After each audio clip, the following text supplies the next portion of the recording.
শুভেচ্ছা, স্বাগত দুপুরের মাছরাঙা সংবাদে। আপনাদের সঙ্গে আছি আমি নাবিলা ফেরদৌস। শুরুতে গার্ডিয়ান লাইফ ইন্স্যুরেন্স সংবাদ শিরোনাম। ডাকসুতে ভিপি জিএস সহ ২৮ পদের ২৩টিতে জয় ছাত্র শিবিরে। ফল প্রত্যাখ্যান ছাত্রদলের ভিপি প্রার্থী আবিদ এবং স্বতন্ত্র উমামার। ক্যাম্পাস শান্ত। সংসদীয় আসনের সীমানা পুনর্নির্ধারণের প্রতিবাদে বাগেরহাটে হরতাল ও ফরিদপুরে সড়ক অবরোধ, টায়ার জ্বালিয়ে বিক্ষোভ, যানজটে দুর্ভোগ। এবং সরকার পতনের পর নেপালে চলছে কারফিউ, রাস্তায় সেনা টহল। সংকট কাটাতে বিক্ষোভকারীদের আলোচনায় ডাকলেন সেনাপ্রধান। শুনছিলেন শিরোনাম, এবার বিস্তারিত। ঢাকা বিশ্ববিদ্যালয় কেন্দ্রীয় ছাত্র সংসদ ডাকসু নির্বাচনে ভিপি, জিএস, এজিএস এবং সম্পাদকীয় ১২টি পদের মধ্যে ৯টিতে জয় পেয়েছেন ইসলামী ছাত্র শিবির সমর্থিত ঐক্যবদ্ধ শিক্ষার্থী জোটের প্রার্থীরা।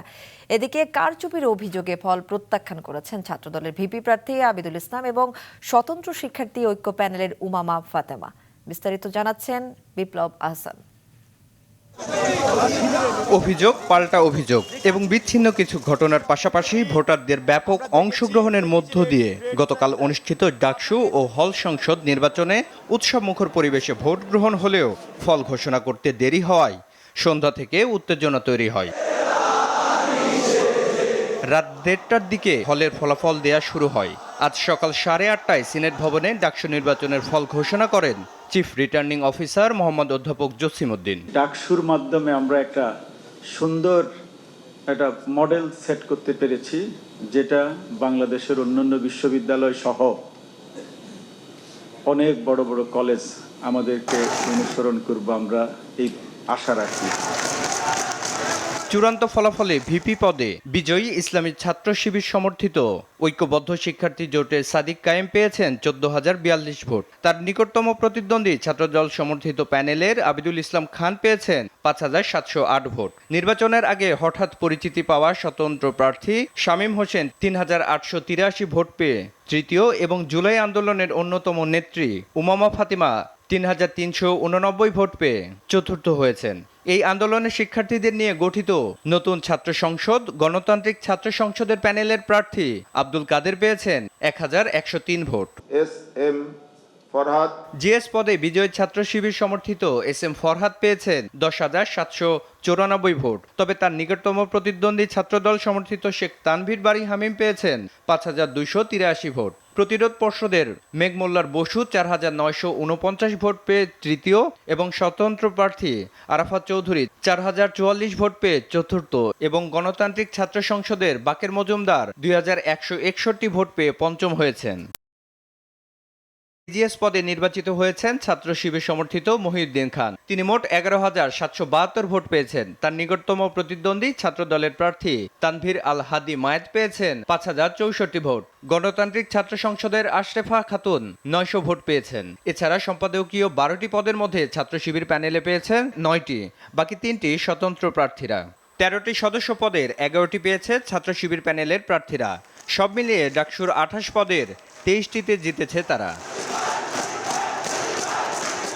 জগন্নাথ হল বাদে অন্য সব হলে ডাকসুর ভোটে ছাত্র শিবিরের সাদিক কায়েম এবং এস.এম. ফরহাদ বিজয়ী হন। জগন্নাথ হলে তারা পান যথাক্রমে ১০ ও ৫ ভোট। ছাত্রদলের ভিপি জিএস প্রার্থী শুধু এই হলে বেশি ভোট পান। সাদিক কায়েম বর্তমানে ইসলামী ছাত্র শিবিরের কেন্দ্রীয় প্রকাশনা সম্পাদক এবং এস.এম. ফরহাদ ঢাকা বিশ্ববিদ্যালয় শাখার সভাপতি। ঘোষণা চলার মধ্যেই রাতে ফেসবুকে দেয়া পোস্টে নির্লজ্জ কারচুপির অভিযোগে ডাকসু বর্জনের ঘোষণা দেন স্বতন্ত্র ভিপি প্রার্থী ওমামা। ফেসবুকের ডাকসু নির্বাচনকে পরিকল্পিত প্রহসন বলে ফলাফল প্রত্যাখ্যান করেন ছাত্রদল প্যানেলের ভিপি প্রার্থী আবিদ। এদিকে ভিপি পদে নির্বাচিত সাদিক কায়েম বলেছেন, যে মতেরই হোক না কেন সবাই একসঙ্গে কাজ করবেন তারা। সাদিক কায়েম, এস.এম. ফরহাদ, মহিউদ্দিন খান সহ ঐক্যবদ্ধ শিক্ষার্থী জোটের আমাদের প্যানেলের উপর যে আমানত রেখেছে, আমরা সেই আমানতের যথাযথ হক আদায় করবো ইনশাআল্লাহ। আমরা কথা দিচ্ছি, আমাদের শিক্ষার্থীদের যে স্বপ্নের ক্যাম্পাস, সেই স্বপ্নের ক্যাম্পাস বিনির্মাণ না হওয়ার আগ পর্যন্ত আমরা থামবো না। আমরা আমাদের লড়াই চালিয়ে যাবো ইনশাআল্লাহ। আমি যদি আমার পথ চলায় কোনো ভুল করি, কোনো ভুল পথে পা বাড়াই, কোনো ভুল কিছু করি, মনে হয় বিশ্ববিদ্যালয় শিক্ষার্থীর কাছে বিশ্ববিদ্যালয়ের শিক্ষার্থী যাতে আমাকে সাথে সাথে ভুল শুধরে দেন এবং তার জায়গা থেকে আমাকে সমালোচনায় কাঠগড়ায় দাঁড় করান। ডাকসু নির্বাচনে শিবিরের ভূমিধস বিজয় হলেও সংগঠনের পক্ষ থেকে বিজয় মিছিল না করার ঘোষণা দিয়েছে ছাত্র শিবির। দীর্ঘ 6 বছর পর গতকাল অনুষ্ঠিত এই নির্বাচনে প্রায় 40,000 ভোটারের মধ্যে প্রায় 80% ভোট দেয়। সেই স্বপ্নের ক্যাম্পাস বিনির্মাণ বিপ্লব আহসান, মাছরাঙ্গা সংবাদ, ঢাকা। দর্শক, নির্বাচন পরবর্তী পরিস্থিতি জানাতে ঢাকা বিশ্ববিদ্যালয় থেকে যোগ দিচ্ছেন সিনিয়র রিপোর্টার আনোয়ার হোসেন। আমরা তার কাছেই যাচ্ছি। আনোয়ার, ডাকসু নির্বাচনের ভোটের ফল নিয়ে শিক্ষার্থীরা কি বলছেন এবং এই মুহূর্তে বিশ্ববিদ্যালয়ের পরিস্থিতি কেমন দেখছেন?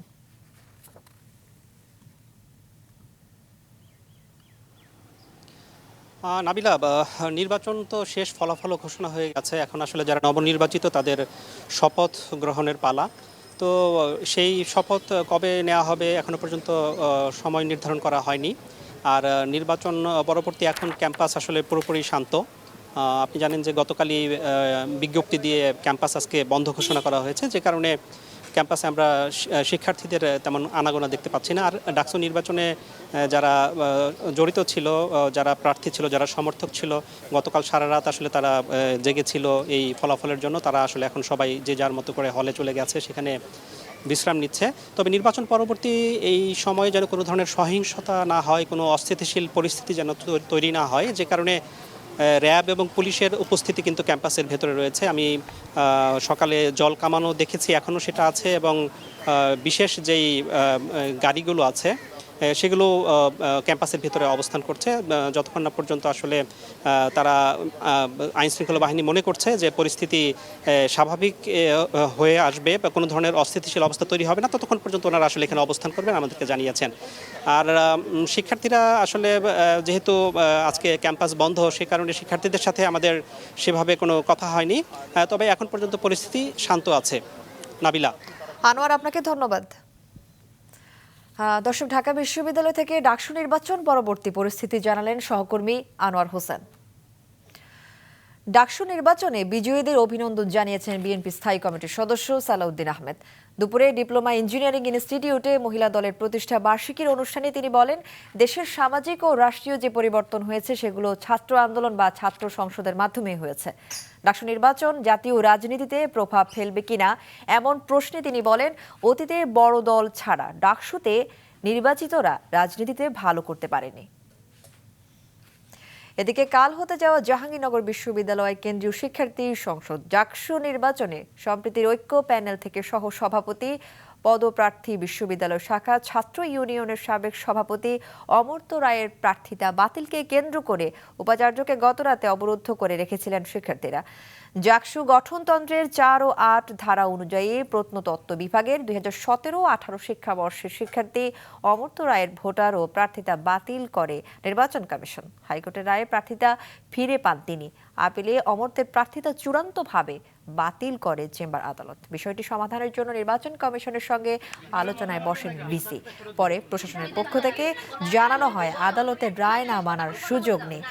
এর এক পর্যায়ে উপাচার্যকে অবরুদ্ধ করে রাখে শিক্ষার্থীরা।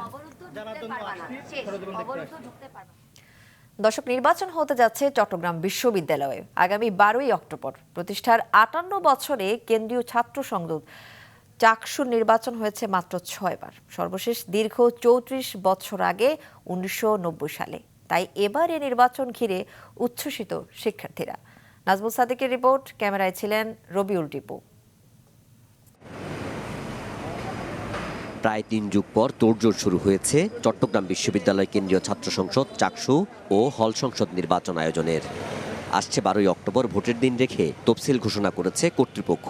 এবারের এই নির্বাচন ঘিরে নিজেদের অধিকার ও বঞ্চনার নানা হিসেব নিয়ে বেশ সজাগ ও উদ্গ্রীব সাধারণ শিক্ষার্থীরা।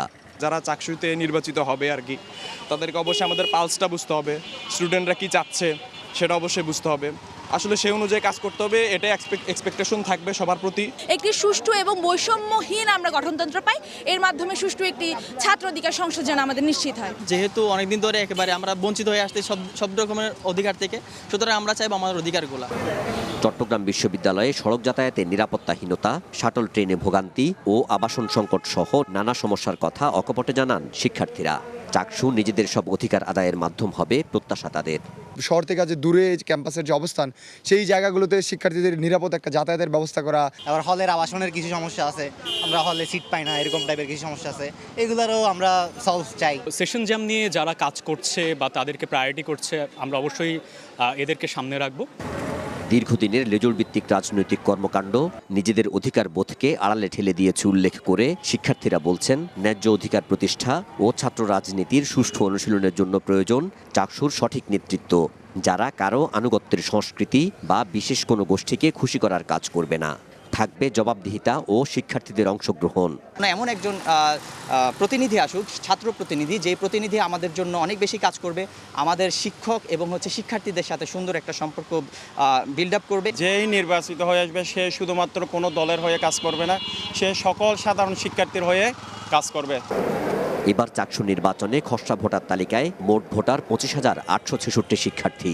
28টি পদের বিপরীতে 14 থেকে 16 সেপ্টেম্বর চাকসু নির্বাচনের মনোনয়নপত্র বিতরণ করা হবে। নাজমুল সাদিকি, মাছরাঙ্গা সংবাদ, চট্টগ্রাম।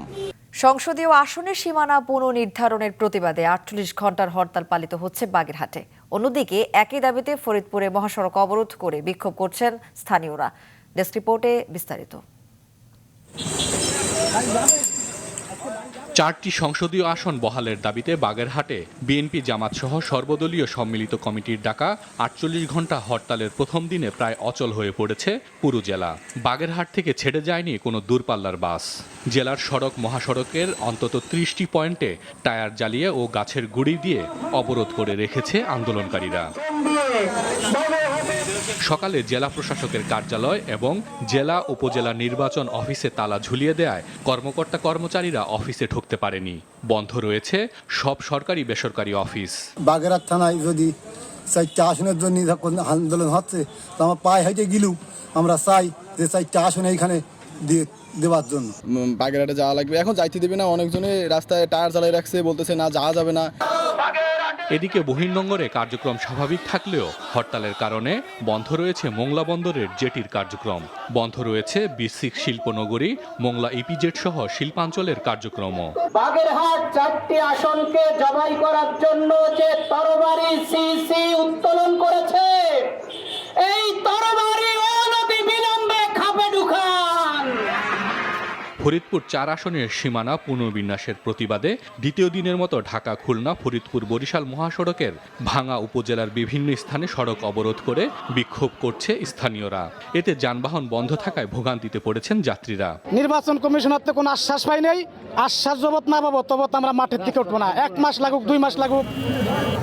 দ্রুত সংসদীয় আসন পুনর্বহাল না করা হলে আরও কঠোর আন্দোলনের হুঁশিয়ারি দিয়েছেন আন্দোলনকারীরা। হাসান মেহেদি, মাছরাঙা নিউজ ডেস্ক। উজান থেকে নেমে আসা পাহাড়ি ঢল এবং কাপ্তাই হ্রদ এলাকায় বৃষ্টিপাতের কারণে হ্রদের পানি বৃদ্ধি অব্যাহত থাকায় কাপ্তাই বাঁধের 16টি গেট এবার চতুর্থ দফায় 3 ফুট পর্যন্ত খুলে দেওয়া হয়েছে। আজ সকাল 9টা থেকে বাঁধের 16টি গেট 3 ফুট উচ্চতায় খোলা রাখা হয়। এর আগে গতরাত 3টায় হ্রদের পানি একেবারে সর্বোচ্চ পর্যায়ে চলে গেলে 3.5 ফুট পর্যন্ত সবকটি জলকপাট খুলে দেওয়া হয়। পরে সকাল 9টায় পানি কিছুটা কমলে গেটের উচ্চতা 6 ইঞ্চি কমিয়ে 3 ফুট উচ্চতায় খোলা রাখা হয়। আন্তর্জাতিক। নেপালে 2008 সাল থেকে এখন পর্যন্ত 13টি সরকারের কেউ 5 বছর মেয়াদ পূরণ করতে পারেনি। এর ধারাবাহিকতায় দুর্নীতির বিরুদ্ধে 2 দিনের ছাত্র যুবকদের আন্দোলন ও প্রায় 30 জনের প্রাণহানির পর ক্ষমতা ছাড়েন রাষ্ট্রপতি ও প্রধানমন্ত্রী। রাজনৈতিক শূন্যতার কারণে নেপালের দায়িত্ব নেওয়ার পর দেশটির সেনাপ্রধান বিক্ষোভকারীদের সংকট নিরসনে আলোচনায় বসার আহ্বান জানিয়েছেন। জাতীয় ও ভৌগোলিক অখণ্ডতা রক্ষায় সেনাবাহিনী প্রতিশ্রুতিবদ্ধ। বিক্ষোভে ব্যাপক প্রাণহানি ও সম্পদের ক্ষতি হয়েছে। এ অবস্থায় বিক্ষোভকারীদের সংযম প্রদর্শন করতে হবে। আইন শৃঙ্খলা পরিস্থিতি স্বাভাবিক করতে জারি করা হয়েছে কারফিউ। সেনা সদস্যরা রাজধানীর রাস্তায় রাস্তায় টহল দিচ্ছে। বিশৃঙ্খল পরিস্থিতিতে দেশটির জেলগুলিতে ছড়ায় বিদ্রোহের আগুন। কারারক্ষীদের সাথে বন্দীদের বাঁধে সংঘর্ষ। এতে গুলিবিদ্ধ হন 5 জন কয়েদি। এর মধ্যে জেল ভেঙে পালিয়ে গেছে প্রায় 1500 কয়েদি। সরকার পতনের পরেও জনরোষ কমেনি। দেশটির নেতারা এখনও নিখোঁজ। এদিকে নেপালে সংঘর্ষ অব্যাহত থাকায় সীমান্তে নিরাপত্তা জোরদার করেছে ভারত। প্রধানমন্ত্রী নরেন্দ্র মোদী এই পরিস্থিতিকে হার্ট রেন্ডিং বলে উল্লেখ করেছেন। আসিফ আল আমিন, মাছরাঙা নিউজ ডেস্ক। কাঁচা পাট রপ্তানির ক্ষেত্রে বাণিজ্য মন্ত্রণালয়ের পরিপত্রের প্রতিবাদে খুলনায় সড়ক অবরোধ ও বিক্ষোভ সমাবেশ করেছে পাট রপ্তানিকারক প্রতিষ্ঠানের শ্রমিকরা। খুলনা যশোর মহাসড়কের দৌলতপুর এলাকায় সকাল 9টা থেকে 11টা পর্যন্ত এই কর্মসূচি পালন করে তারা। শ্রমিকরা কাঁচা পাটকে শর্তযুক্ত পণ্যের তালিকা থেকে বাদ দেওয়ার দাবি জানান। তারা বলছেন, শর্ত মেনে কাঁচা পাট রপ্তানি সম্ভব না। সেক্ষেত্রে খুলনা অঞ্চলের 25টি রপ্তানিকারক প্রতিষ্ঠানের পাট রপ্তানি বন্ধ হয়ে যাবে। এতে চাকরি হারাতে পারে প্রায় 30,000 শ্রমিক। দর্শক, দুপুরের সংবাদ শেষ করছি। যাবার আগে গার্ডিয়ান লাইফ ইন্স্যুরেন্স সংবাদ শিরোনামগুলো আরও একবার।